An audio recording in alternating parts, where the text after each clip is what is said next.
enseguidita estemos atentos porque es muy posible que en 3, No. 2, 2 y medio, Dos y 1 y medio. medio, Caiga todo. 1, o explota todo, O volcán arranca. incluido, o arranca.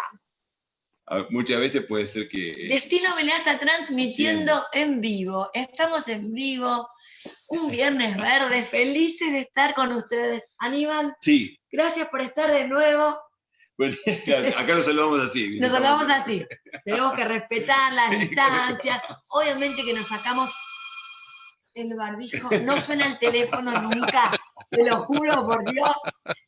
¿Entendés? Lo que pasa es que para mí te están llamando de Londres, de alguna cosa. Claro. Ahora no podemos. Bueno, nada, de verdad, bienvenido Jorge Tchaikovsky. Me han hablado tanto, y he leído tanto que no sé si me atrevo a presentarte. Le voy a dejar la presentación a nuestro arquitecto verde de los viernes. Bueno, ¿cómo estás, Jorge? Bien, hay que decir Jorge, un amigo de La Plata.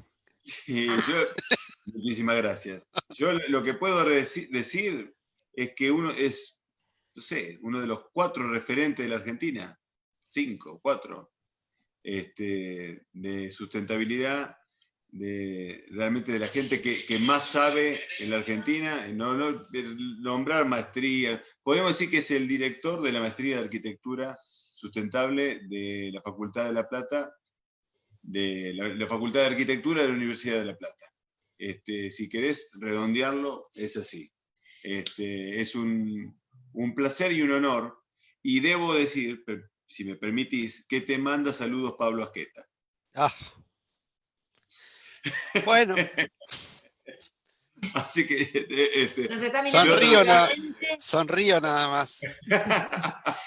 Bueno, Jorge, me dijeron que te puedo preguntar de todo. Vos tenés que saber que yo soy cero de arquitectura, pero me he declarado como una persona en el camino de lo verde, en todos los aspectos, gracias a lo que pensaba acá Aníbal, no que me convenció, sino me hace conocer y aprender y creer que realmente es posible un camino.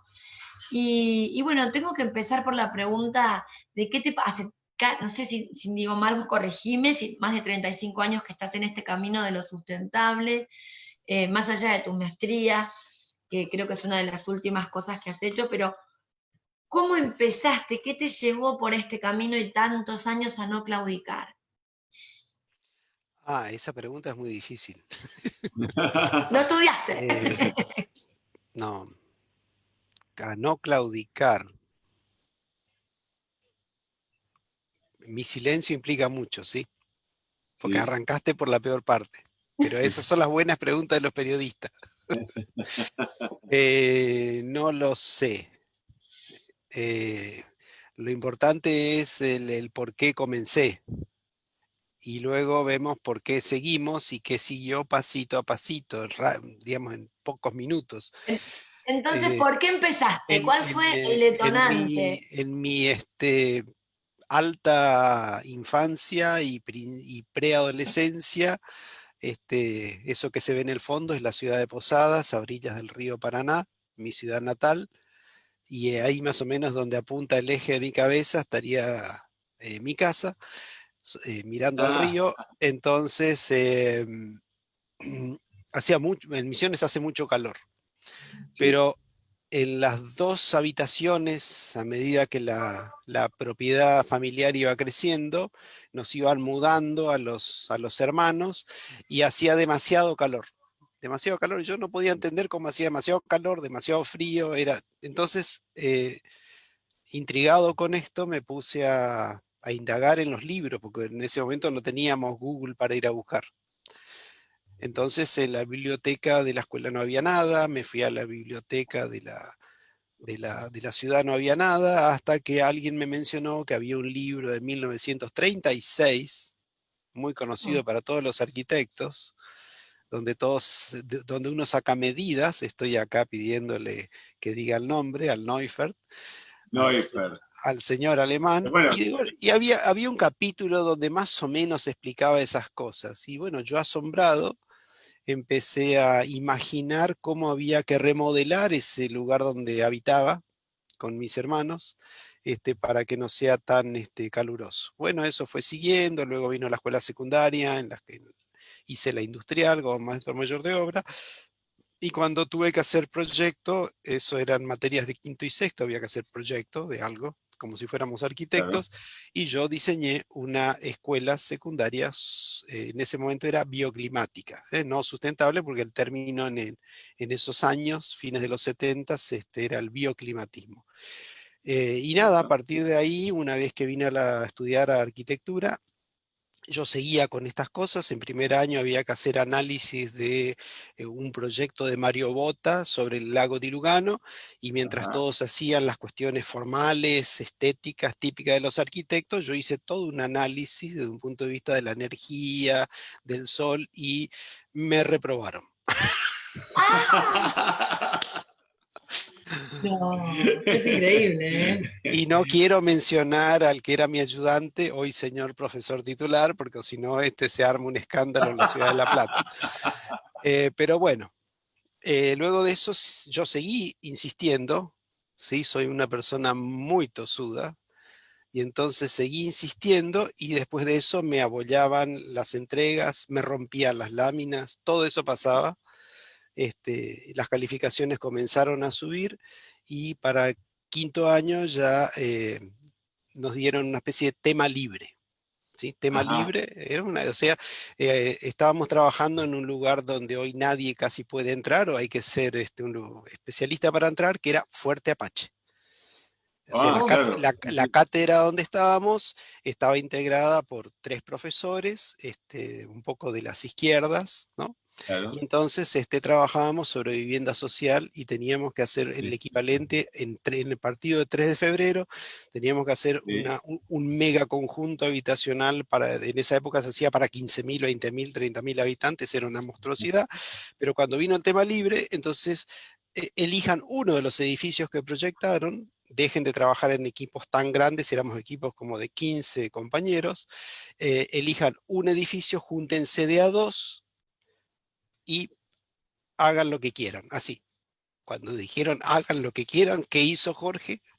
Volvió a Porque insistir, volvió a insistir, y entonces un enorme edificio de 10 pisos de altura de vivienda social y de 120 metros de largo, lo hice totalmente bioclimático, hasta con cálculos, detalles, todo. El ayudante de nuevo me quería reprobar, pero Ah, pasó una jefe de trabajos prácticos y dice, ¿quién hizo esto? Así enojada. El ayudante, también hoy un profesor titular, dice, no, no, lo hizo él, pero yo le dije que no lo haga, que no tenía que hacer eso. Entonces se lleva la lámina y trae al profesor titular. Entonces dice, ¿me explicás qué hiciste? Bueno, le expliqué todo lo que había hecho. Lo había hecho con un compañero que era muy formalista, hoy es un investigador de CONICET, igual que yo, también bioclimático, pero en ese momento era 100% arquitecto convencional. claro. Hoy se pasó al lado oscuro o al lado luminoso, como quiera verlo. Y entonces, bueno, sacamos 10. Muy bien, claro. Sacamos o 10, sea, el y mensaje es que no hay que entonces claudicar. el profesor titular me mandó llamar, me dijo, no sé, no recuerdo qué día fue en particular, pero eso sí fue en el mes de noviembre del año 1995. ¿Sí? 1995, noviembre de 1995, había terminado la cursada. Me dice, te esperamos en unos despachos de lo que sería la sala de profesores, tal día, tal hora. Bueno, y entonces ahí me dicen que no entendían de dónde yo había sacado toda esa información, cómo podía hacer eso. Entonces le digo, de los libros. ¿Cómo de los libros? Sí, sí, yo arranqué con los libros, con el Neusfer hace mucho tiempo, pero en biblioteca me encontré con que había muchos más libros, y Claro. luego, muy entusiasmada, la directora de la biblioteca me pedía que yo le diga, bueno, qué libros necesitaba para el año siguiente. Entonces yo le daba la lista y me compraban lo que se podía conseguir. Y yo entonces era feliz y seguía tragando. Estaba haciendo mi maestría, mi doctorado, todo junto, me lo estaba haciendo ahí, devorando libros y autores. Y entonces me dice, bueno, ¿podés ir a la biblioteca a traer qué leíste? Entonces me voy a bibliotecas, que era nada más que subir una escalera de donde estábamos, Sí. bajé con lo que sería el historial de préstamos, y entonces dice, la verdad no tengo nada que decirte que tengas que leer, ya leíste todo y más. Así que entonces te quiero contratar para un proyecto de investigación financiado por Secretaría de Energía de la Nación, para poder auditar, no sé, eran 3.500 viviendas en el área metropolitana de Buenos Aires. Y yo dije, ¿qué estás haciendo ahora? Bueno, vendo, no quiero dar marcas que seguro que ya no existen, pero vendo productos de cosmética con mi esposa, vendo libros, hay que vivir, ¿sí? Este, y nada, me contrató. Entonces yo le dije, bueno, necesito un amigo que venga conmigo ahí a ayudarme. Entonces lo contrataron al amigo. Claro. En ese momento era amigo, hoy no. Cosas de la vida. Y luego de eso mi esposa también, que era compañera de estudios, se incorporó y empezamos a trabajar en lo que se denominaba la Casa Solar de La Plata, en el Instituto de Arquitectura Solar La Plata. Y ahí de golpe me encontraba con sociólogos, con físicos, ingenieros mecánicos. Era un placer. Me sentía Claro. completamente delirado. Disney. Me sentía, claro, era como estar, no sé, en alguno de estos laboratorios e institutos norteamericanos, porque era el nivel de las conversaciones, había computadoras, sensores para medir, todo lo que yo había soñado estaba ahí y construido, ¿sí? Y Claro. en ese lugar, como si estuviera en el, no sé, en uno de los edificios del Instituto Alemán Passive House, que casi Sí, 25 años después recién construyeron su edificio, pero 25 años después, claro. y yo 25 años antes estaba en una casa construida en 1980, financiada por el Instituto de la Vivienda de la Provincia de Buenos Aires, la Federación de Arquitectos de La Plata. Había ganado premios en bienales internacionales. Entonces, entonces yo cuando veo a estos alemanes del Passivhaus House me mato de risa porque están atrás, le digo, este, el grupo al cual yo integré me adelanté, no sé, un cuarto de siglo. Bueno, Pero qué fantástico. y entonces en ese contexto seguí y seguí, luego de eso ni bien me recibí, gané una beca de CONICET. No era mi sueño era otra cosa, era ser empresario de la construcción, pero bueno, eh, digamos, todo lo que yo quería negar, que era la investigación, la ciencia y todo eso, pero era lo que inicialmente en esa preadolescencia me llevó a meterme en estos temas. Eso quiere decir que la vuelta dio una especie de giro, giro, giro, giro, y como un gato terminé cayendo, o la tostada con la manteca, terminé cayendo del lado que había que caer. No había manera de escapatoria, por más que uno lo girara, terminabas cayendo ahí. Y seguí, y me fui a estudiar a Europa, y volví. El director del instituto se enojó porque yo había vuelto. Decía, pero ¿no te ofrecieron trabajo? Sí, me ofrecieron que me quede en el centro de investigación que yo quiera en Italia. Y yo dije que no. Después nos fuimos de paseo a ver unos Espera, amigos a espera, París. dame Me una invitaron a, pausita. me invitaron a que yo me quede en Dame una París. pausa Dije que ahí. no. ¿Por qué volviste?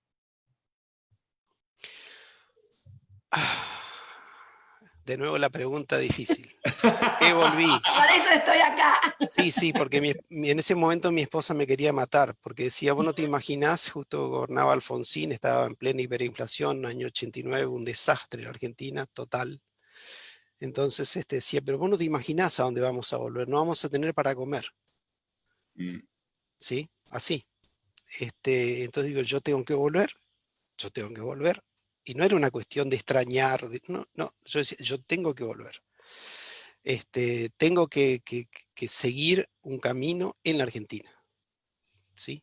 O sea que en parte te estoy respondiendo la pregunta inicial. Era una sensación, era una cosa que surgía, no sé, del corazón, del alma. Yo tengo que volver. Cuando volví la pasé muy mal, muy mal. Claro.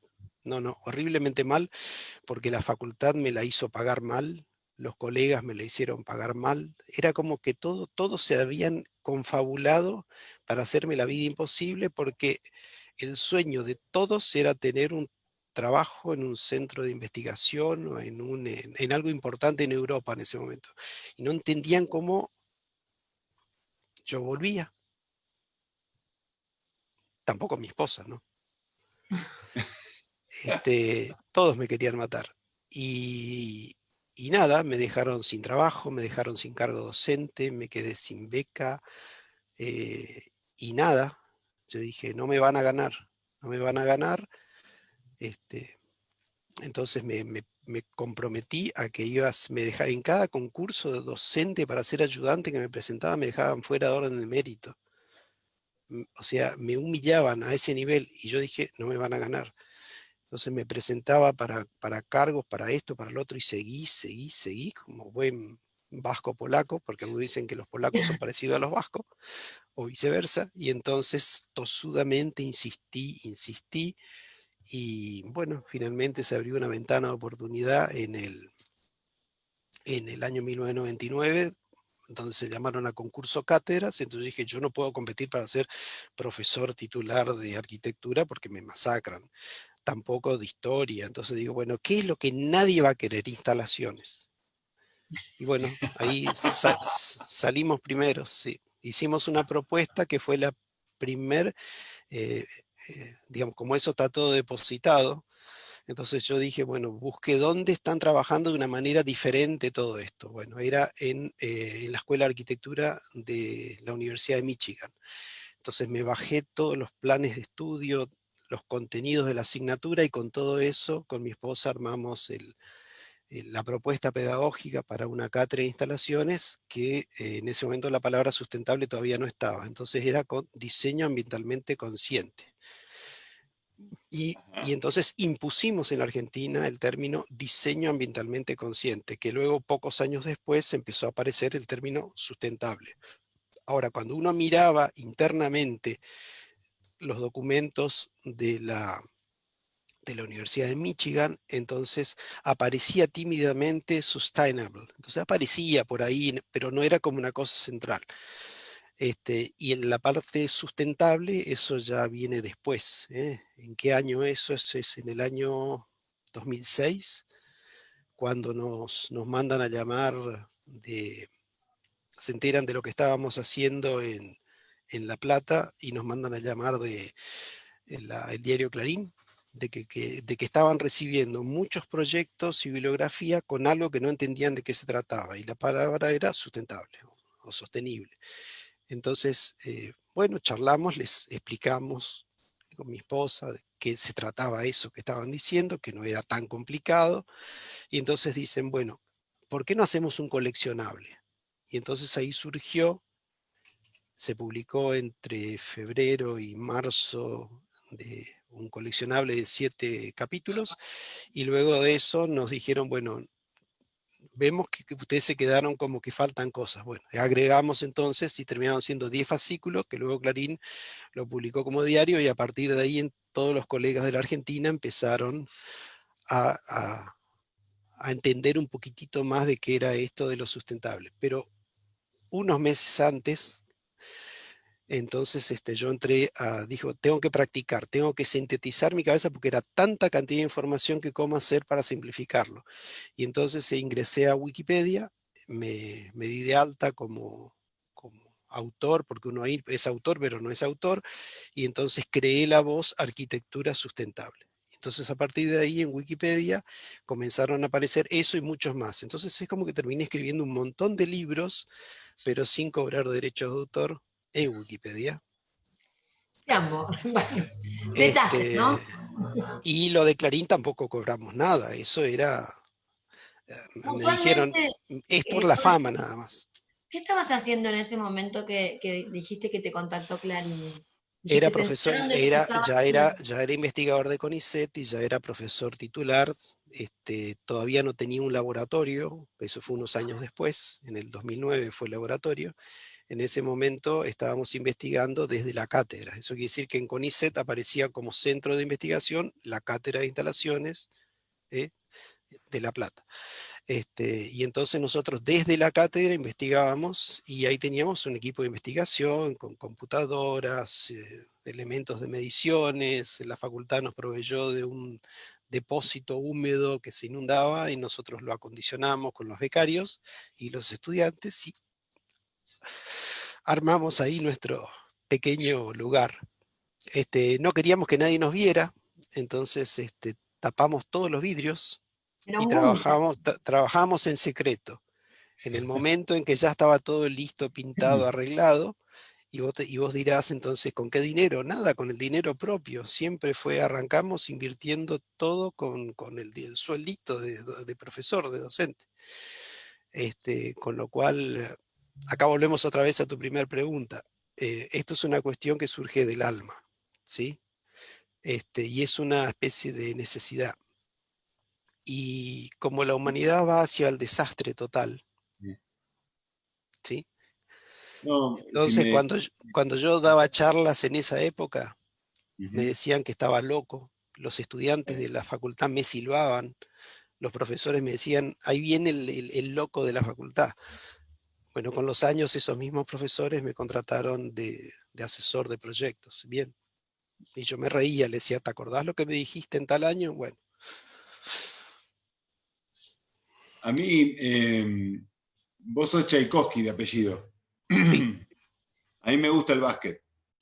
ajá, Y me gusta, y si me gusta San Antonio y me gusta Popovich, que es el director técnico, fue de Manu Ginóbili. de San Antonio Spurs, sí. Sí, señor. Las Y espuelas de San Antonio. él tiene una frase que dice, nunca sabés con qué golpe se rompe la piedra. Ajá. Y yo pienso que de esto es mucho de la sustentabilidad y estos caminos, ¿no? Eh, como hablamos mucho con Sil, es una cuestión de convicción personal y esa misma cosa que vos dijiste, tengo que volver a la Argentina, que no tiene, digamos, no tiene un parámetro de lógica. No, Vos decís, realmente, si yo me pongo a pensar, si no compro este producto que tiene plástico de un solo uso, ¿cuánto le puedo hacer al planeta? Pero es una gotita en el mar. Dice, viste que decía, hay una frase creo que de la Madre Teresa que dice que una gotita de agua dulce en el mar ya no es el mismo mar. sí. Entonces, son estas cosas que te mueven y me parece que son, como siempre hablamos con Sil también, es más un camino que una acción. Y también tiene que ser este trabajo mancomunado. Por eso yo quería esta charla también, y ojalá que lo estén viendo muchos colegas que están en el ámbito privado, que muchas veces el ámbito privado se separa mucho de la academia y simplemente a veces cumple los requisitos del mercado y a veces los requisitos del mercado, que si vos educás mejor al mercado, el mercado empieza a pedir otras cosas mejores.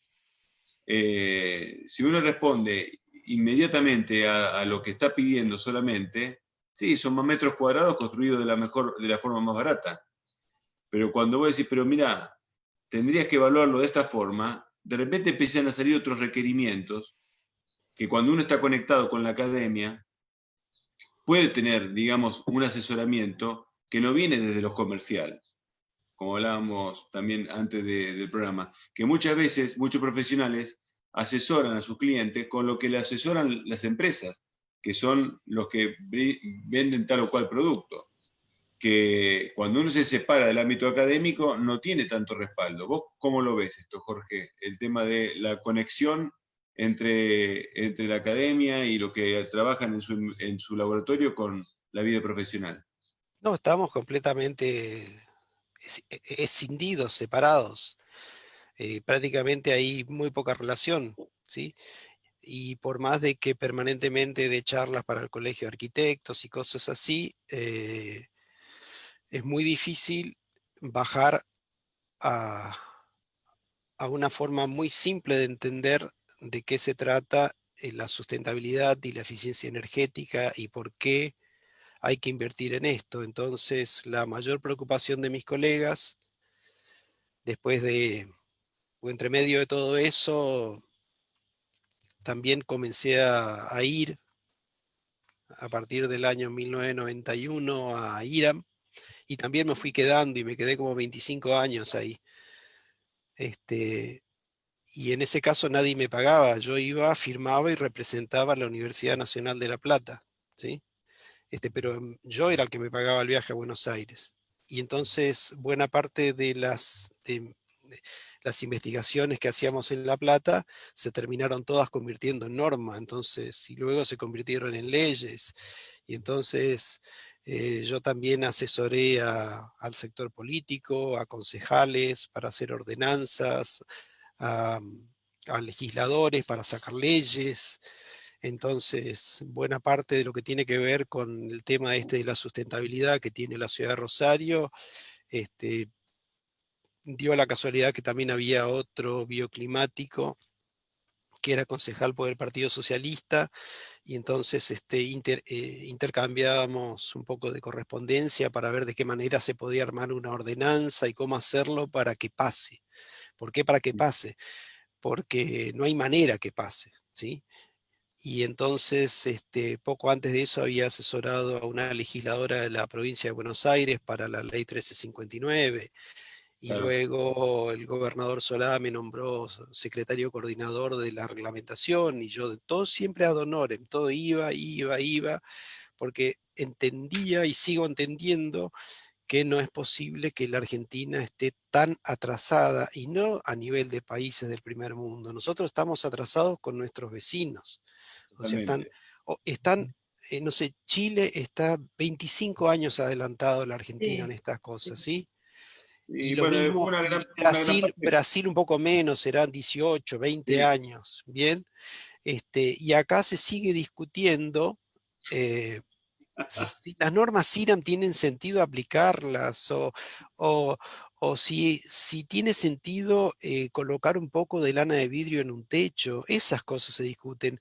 O sea, sinceramente, el nivel de conciencia ambiental y de conciencia de lo que tiene que ver con responsabilidad social de la profesión de los arquitectos principalmente. Yo solamente cargo con todas las energías y con las palabras más gruesas con mis colegas, porque el que me siento humillado soy yo, y el que doy la cara soy yo como arquitecto. Está bien, también soy maestro mayor de obra antes, y luego doctor en ingeniería civil, con lo cual me siento que represento a toda la estructura de lo que tiene que ver con la construcción en la Argentina. Entonces, pero a los únicos que les pego de una manera brutal es a mis colegas, porque vos bien dijiste, es lo que pide el mercado, pero la cuestión es que eso es prostitución.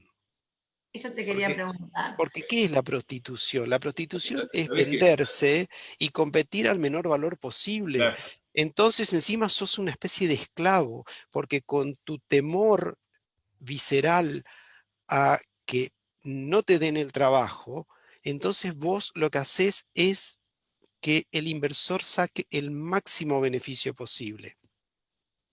Y entonces eso es terrible. ¿Por qué? Porque en un momento yo le pregunté a uno de mis docentes, que está en el tema de la construcción masiva, afamado todo esto, de que curiosamente en mi cátedra tiene que enseñar estas cuestiones, pero luego en la vida real no lo aplica, ¿no? no. Entonces es como que hay una decisión ahí mental de todo esto. Y entonces le digo, pero decime una cosa, ¿cuál es el margen de beneficio que vos planificás? Y dice, yo tengo que garantizar el 70% de margen de beneficio para el inversor, y no importa lo que se haga. Y luego le hacía la misma pregunta a los que estaban en los institutos de la vivienda. ¿Por qué hacían tales cosas? Bueno, ahí el tema era por otro lado, ¿sí? Ahí no nos metamos porque nos vamos a embarrar mal, ¿sí? Yo te Y quiero hacer entonces, una pregunta, la pregunta. Carlos. Así, porque no quiero estar en el barro. Jorge, Jorge. tantos años con esto, ¿no? Tantos años, ya entendí que básicamente es pasión absoluta, es convencimiento, o sea, como decís vos, intentaste ir por todos los caminos, pero todos te llevan a Roma. Claramente este es tu destino. A pesar de todo, volviste a Argentina, a pesar de tener un montón de ofertas, a pesar de cuando llegaste has tenido todas las adversidades que nos contaste, pero yo trato de imaginarme, ¿no? Hoy, que le digo todo el tiempo a Aníbal, la verdad que ya empecé a entender cada vez más, no puedo soltarle la mano a esto, desde pavadas como no cerrar las cortinas en la noche, no dejar el horno abierto mucho tiempo, ver cómo puedo hacer para tener todo LED en la casa, o sea, desde esas cositas, ¿no? Hasta otras de ir reestructurando la casa, etcétera. Digo, a vos ni hablar que te pasa esto, pero yo miro para atrás y trato de imaginar 35 años atrás, en donde, ¿qué pasaba en el mundo y cómo lo ves hoy? ¿Crecimos algo en esto? El mundo sí. Y los En la Argentina no. sustentable. En la Argentina no. Por ejemplo, ¿Qué nos pasa que no podemos crecer? yo tenía como una microanécdota, ¿no? Si en un momento tenía que ir a dar clases al norte de México y vuelos directos no había, siempre habían muchos transbordos que hacer y el más ridículo era tener que ir hasta Houston, o sea, ir mucho más arriba del norte de México, esperar 11 horas y luego tomar otro vuelo para bajar, para volver a ir hacia el sur. Y entonces, para mí, en todo lo que yo sabía, era que el estado más derrochón en energía y en ineficiencia de los Estados Unidos y entre los primeros del mundo era el estado de Texas. Y de Ajá. golpe, entonces, caminando por un shopping, veo que había varias mesas donde las inmobiliarias y las constructoras, a la entrada del shopping le colocaban a la gente para que agarre como si fueran publicidad de los barrios que estaban construyendo, para clase media. Ajá. Sí, sí. Entonces tomé varios, ¿sí? Y me puse a ver. Y ahí me di cuenta que el costo por metro cuadrado construido era una fracción de lo que se cobra en la Argentina. El costo total de la vivienda era mucho menor de lo que se, se hacía en la Argentina. Y además, las mismas inmobiliarias del estado de Texas, de manera unilateral, tenían protocolos de certificación del nivel de eficiencia y sustentabilidad de las viviendas, donde estaban completamente equipadas con equipos de etiqueta A, con paneles de agua caliente solar, y el valor era menor que en la Argentina. Entonces ahí concebí una visión totalmente distinta de nuevo, que este es un país de ladrones, ¿sí? Y no solo el político que le toca en turno robar. Acá, de alguna manera, todos robamos, porque como yo también soy ciudadano de este país, seguro que algo hago para robar, ¿no? Entonces, es un nivel de exageración todo. Entonces, uno se va a Europa y se encuentra con lo mismo. Pero después, cuando uno se pone a indagar en alguno de esos países, te encontrás de dónde viene nuestra matriz corrupta, ¿no? Y eso mucho tiene que ver con algunos países que están en la zona del Mediterráneo. ¿Sí? Entonces yo siempre pensé que, bueno, entonces serían los italianos el problema. Y no, resulta que no, que venía por el lado de España. Entonces el país donde más se viola de la manera que sea todas las ordenanzas, reglamentos y cosas así es España. Entonces dije, bueno, listo, venimos de ahí. Pero es un hecho cultural. O sea, ¿por qué tenemos una actitud tan tremenda de no cumplir con la ley? Pero Jorge, vos pensás entonces, esto me lleva a pensar, esto lo digo yo, a ver, ¿qué pensás vos? Que realmente ser sustentable en el negocio. De nuevo, qué buena periodista, ¿eh? Vos me advertiste que era terrible. Eh, Siempre te dejo sin palabras, Jorge. sí, Sí, pero piense y después larga. sí, sí. Bueno, Entonces, resulta que como soy hijo de, ya fallecieron mis padres, pero eran empresarios, comerciantes y empresarios con fabricación y cosas, entonces yo me formé en ese ámbito. Y en ese ámbito era el que yo realmente tenía el sueño de volver, ¿sí? Hasta que me apareció la tostada esta apareció la sustentabilidad, que en ese momento era bioclimatismo en el camino y la posibilidad de tener un trabajo de algo que a uno le gusta. Y entonces los negocios se construyen, el mercado siempre existe. Lo más difícil es poder iniciar y armar en el mercado, y como hay mucha gente que quiere invertir, siempre me pregunta, Jorge, ¿qué se te ocurre? Vienen así con idea, ¿qué se te ocurre? Y bueno, si algo me surge como un gurú, ¿eh? Entonces yo alguna idea le digo, pero mira que vas a tener este problema, este problema, este problema, este problema. Pero así todo, ahí, por ejemplo, en la provincia de Santa Fe, hay una pequeña empresa constructora que construye lo que podríamos denominar viviendas ultra sustentables. Entonces, ¿qué es sustentable y qué es ultra sustentable? Porque como ustedes ya han discutido todo lo del las viviendas pasivas, el Passive House, seguro que Edge, LEED, todo eso ya todo lo han recorrido. Entonces yo ahora tengo que tratar de hacer la frutilla del postre, ¿no? Entonces, cada uno de esos sistemas buscan la sustentabilidad en función de algo en particular de las culturas donde se originaron. Bien, entonces, en el caso de Estados Unidos, prácticamente no participaron arquitectos en la configuración o conformación del protocolo LEED, sino que fueron todos ingenieros. ¿Y por qué? Porque habían habido problemas espantosos en cuanto a edificios enfermos, excesos de aire acondicionado, excesos de consumo de energía, y entonces la cosa venía más por ese lado, ¿sí? Y entonces ahí más o menos se fue armando el LEED, mientras que el tema del Passive House, que ustedes también seguro que ya lo vieron, porque vi algunas de las entrevistas que hicieron, venía por el lado de Alemania, descendiendo, bajando, a pesar de que inicialmente no empezó en Alemania, por eso siempre digo que esos alemanes son unos chantas, habían comenzado en Estados Unidos, ¿sí? La palabra arquitectura pasiva y arquitectura bioclimática fueron concebidas en artículos de un profesor inmigrante a los Estados Unidos norteamericanos, que era Víctor Oljay, y su hermano Oradar Oljay, que terminó siendo, si no recuerdo mal, director de la Escuela de Arquitectura de Princeton. Estamos hablando de fines de los años 60, ¿no? Entonces, luego el término desaparece y vuelve a reaparecer con fuerza en Francia, en el sur de Francia, en Marsella, donde además se crea la primer maestría en estos temas, ¿sí?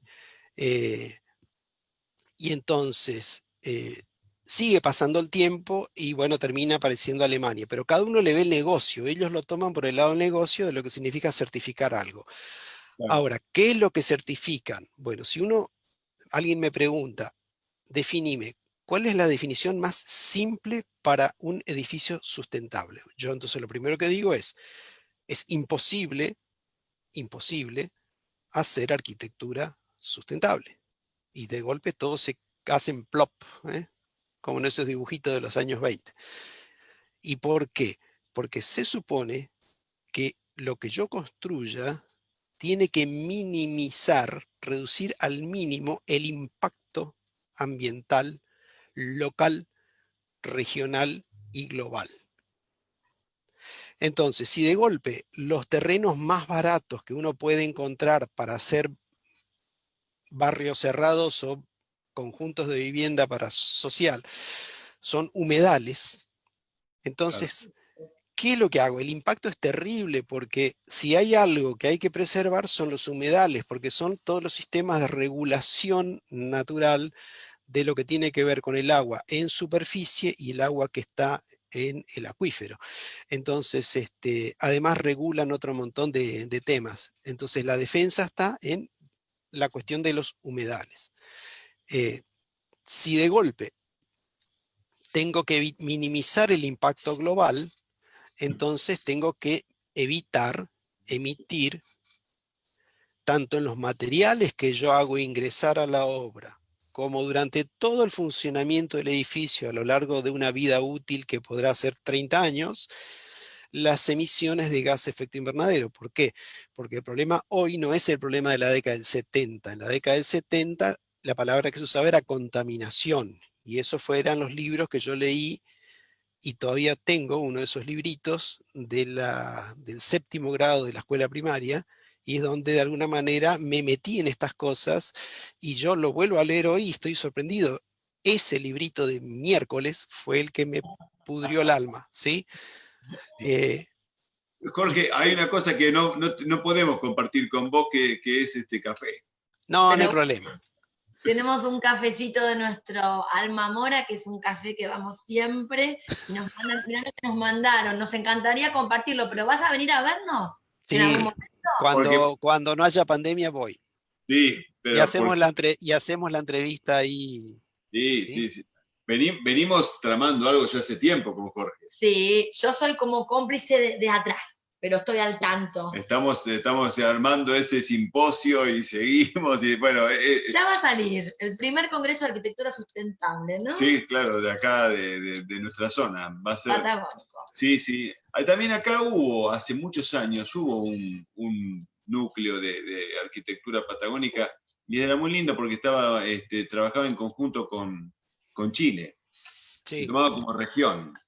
Nosotros tenemos mucho en contacto con Chile, tengo muchos amigos allá y realmente es cierto. Yo presencié inclusive reuniones donde había distintos estamentos del Estado y daba vergüenza. sí. Daba vergüenza el nivel de la discusión Mm. y el nivel de los problemas. Y yo estaba escuchando, ¿no? Y en un momento este amigo mío, que es Ronald Chelbas, que si nos escucha, Ronald, un abrazo grande, y un arquitecto que fue el presidente de la Cámara Chilena en la construcción de Osorno. Y Ronald me dice, bueno, acá está nuestro amigo argentino, dice que por favor dé su opinión. Estaban discutiendo un plan que se llamaba Aire Limpio para Osorno, porque Osorno era una de las ciudades más contaminadas por el uso de leña verde. Claro. Entonces, yo le digo, mira, yo siento que Argentina estamos en el Titanic, en la cubierta, y le decimos a la orquesta que toque más fuerte. Sí, es así. Y, me, Y no encontramos fondo y seguimos cayendo y seguimos cayendo. Y, Un poco me pone triste lo que me estás diciendo, Jorge. y hay, y hay, y hay muy poco espacio para la innovación. Por ejemplo, toda la arquitectura actual, porque es muy difícil decir si la arquitectura contemporánea, moderna, sí, la arquitectura de hoy, el aujourd'hui, sí, sí, de la arquitectura de hoy, ha alcanzado un nivel de, de eficacia y eficiencia en construir barato que a mí no deja de sorprenderme, ¿sí? Porque no sé, te levantan un edificio con hormigón a la vista de 10 centímetros, 12 de espesor, o con esos bloques de concreto nefastos, ¿sí?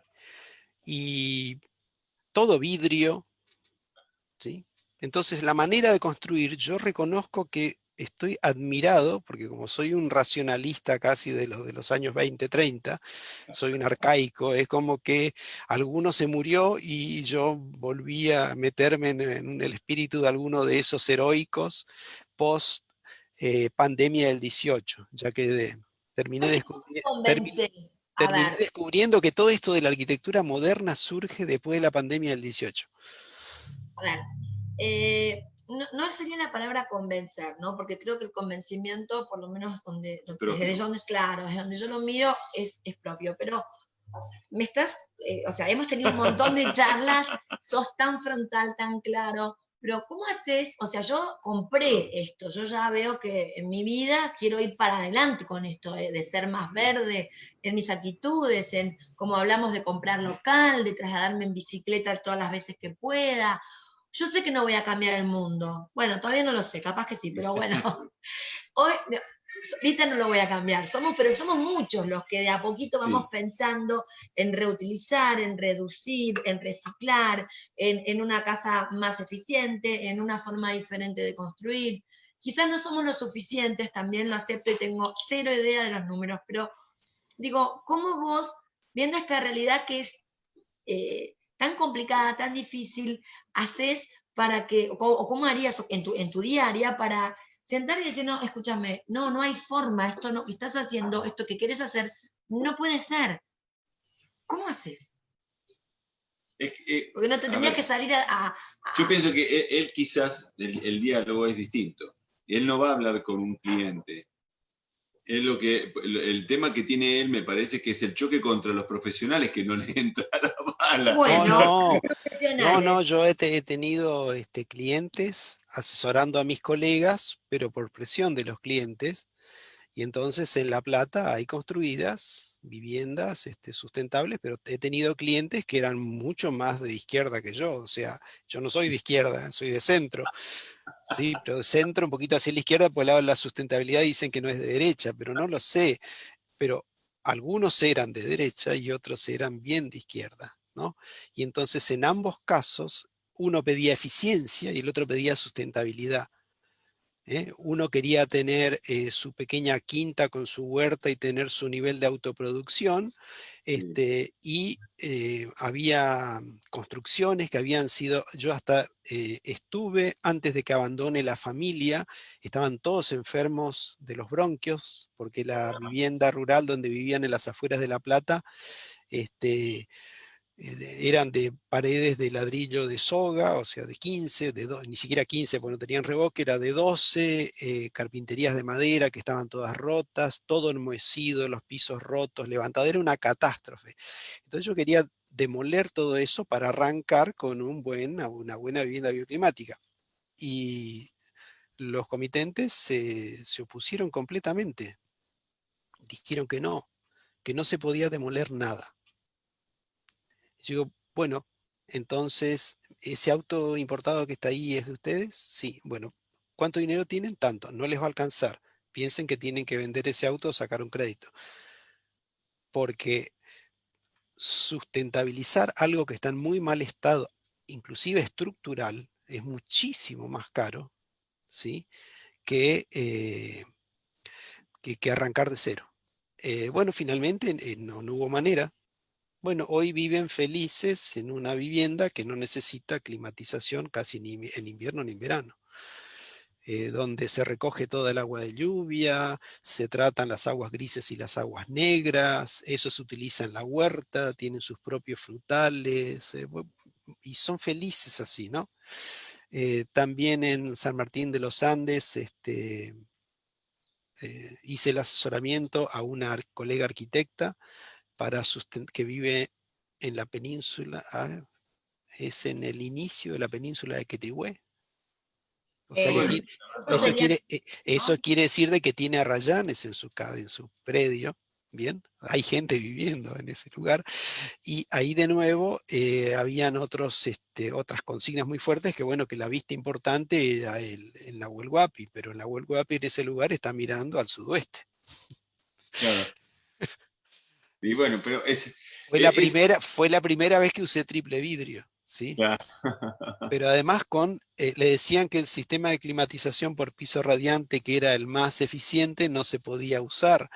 Y entonces, nada, tuve que discutir con los instaladores que contrató para que vean que sí se podía usar, porque la carga térmica yo la había reducido a tal punto y había maximizado tanto el aprovechamiento del sol, además con paneles solares, de que la vivienda podía llegar a funcionar en ese clima tan duro durante la mayor parte del año, podía funcionar sin climatización artificial o con muy poca.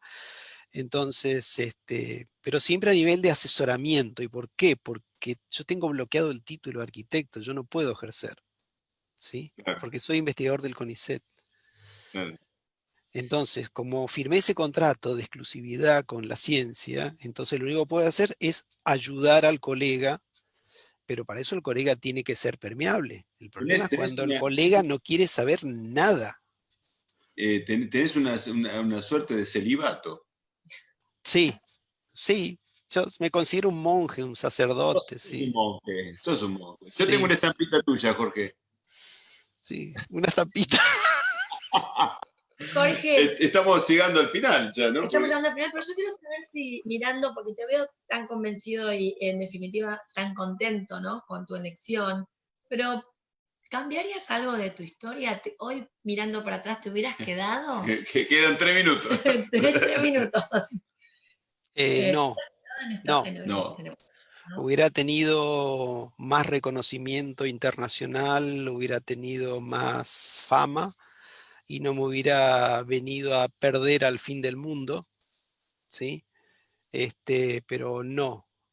O sea, el futuro para mí es Argentina, a pesar de todo lo que hacen Para destruirlo. nuestros amigos políticos para destruirlo. Yo mucho no puedo criticar a los políticos porque he tenido gestión política y soy de un partido político, entonces mucho no puedo criticar a los políticos, ¿sí? Bien. Pero entiendo que hay de todo. también desde la política se necesita actitudes así fuertes y hay que tener, en mi caso tengo que tener cuidado de cómo confronto, porque las personas más queridas que tengo en la parte política de mi partido, a veces no son tan ambientalistas como yo. Soy muy extremista, ¿no? Entonces soy una especie de talibán de todo esto, pero como ya siendo tan apasionado me enfermé y tuve una ACV, entonces yo no puedo seguir jugando. Entonces yo tengo que controlar mi pasión, porque esta pasión casi me mató. Y Ay, qué entonces hay muchas cosas que yo ya no hago, eventos a los que no voy, discusiones que no quiero tener, ¿sí? Bueno, entonces gracias por estar con nosotros en este momento. Es doblemente el agradecimiento porque la verdad es que, como acá me habían dicho, sos una figurita difícil, son de las que viste en el álbum, tenés que tenerla para completarlo, nos estaba faltando.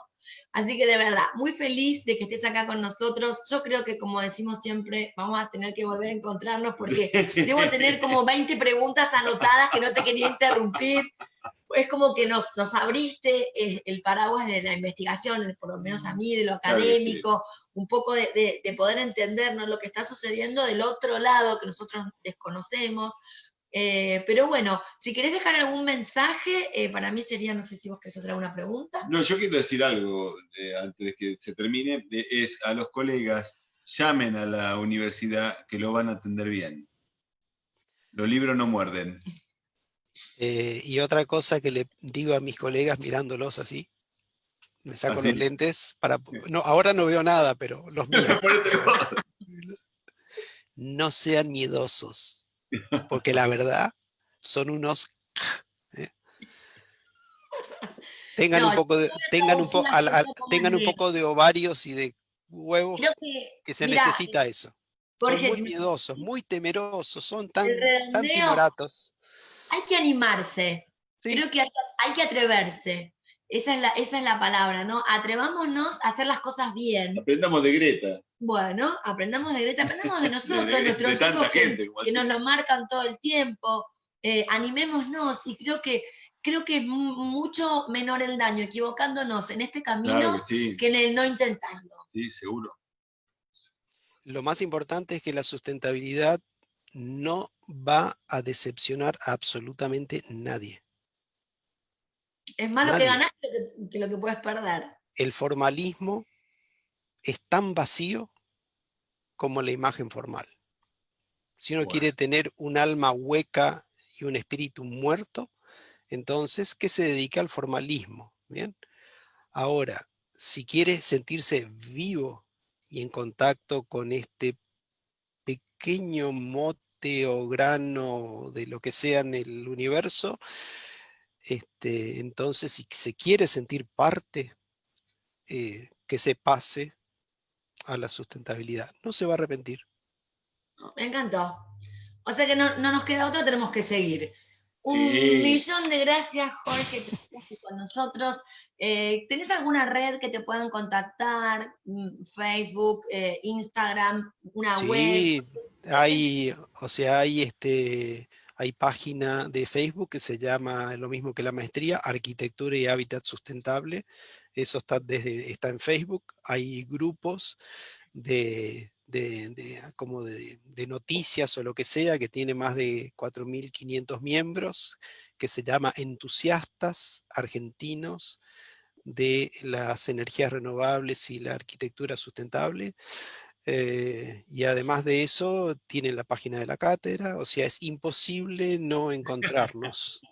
O sea, Mira, te quiero contar algunas personas que estuvieron mandando mensajes, no sé, un montón de gente. Miguel, Fabián Piqué, que adhiere completamente, dice que lo has introducido en esto.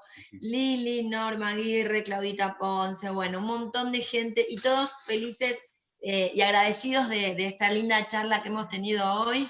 Nosotros agradecemos también a toda la gente que está y después esto se replica, lo vas a poder compartir con tus colegas, amigos, podés verlo vos también a través de nuestro Facebook de Destino BLA. Aníbal se nos manda por WhatsApp, yo también, vos lo podés compartir. Bueno, de esto se trata. Sí. Gracias a Jorge, gracias a Alma Mora, gracias a nuestro arquitecto verde que me da la posibilidad de seguir aprendiendo, de traer esta gente maravillosa. Sí. ¿Y qué tenemos el próximo viernes? El próximo viernes, bueno, tenemos lo que no pudo ser el viernes pasado, porque tuvimos un problema el viernes pasado, ¿te acordás? que no tuvimos la conexión, vamos a estar con Alejandro López, vamos a ver el tema de accesibilidad, el tema de la arquitectura sin barreras. Y te digo, es apasionante, realmente es como, cuando uno descubre ese mundo, es como también algo que le diste la espalda o porque no lo supiste, y que también no puedes no tenerlo presente de ahí más. Por lo menos sabés que hay algo que lo estás haciendo mal, o podés mejorarlo. Y Así luego que, de esto te falta algún tipo de político que haya sido concejal y haya propuesto alguna ordenanza municipal con estos temas. Pero te paso el dato y también trabaja en accesibilidad. Es un bueno, amigo de la barría. perfecto. Lo vamos Bueno, a invitar. es un placer, Jorge. Y la verdad que realmente los invito a los colegas que se acerquen, porque vos sos muy generoso con compartir el conocimiento, como sos como ese monje que el conocimiento es de todos. Y bueno, y te agradezco muchísimo. No, gracias a ustedes por invitarme a seguir dando, no cátedra, porque acá no di cátedra, esto fue Una charla entre amigos. una charla entre amigos, ¿sí? Bueno, beso grande, que tengas lindo fin de semana. Buen fin de semana. Y a Chao. disfrutar la vida. Que nada te ponga mal ni triste. No, no. Chao, que estén bien. Chao, Jorge.